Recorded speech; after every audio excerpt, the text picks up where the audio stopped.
from ABC in New York, this is World News Tonight, Sunday, with Sam Donaldson.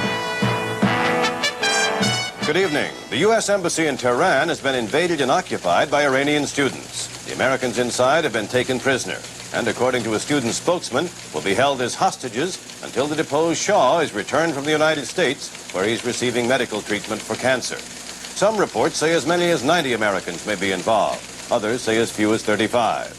A look at what has happened in Tehran, as narrated by Richard Anderson.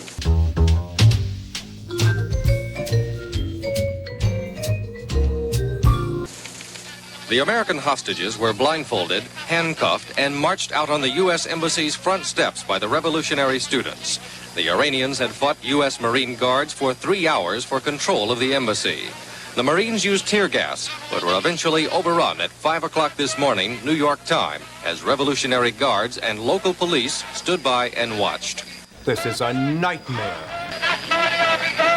While the Iranians burned an American flag in front of the embassy, they said the takeover had the express blessing of the Ayatollah Khomeini. In return for their American hostages' freedom, they're demanding the United States give up the deposed Shah of Iran from his hospital bed in New York to stand trial before a people's court. Until that is done, the demonstrators refuse to make any promises about the fate of the American hostages. Oh, for God's sake!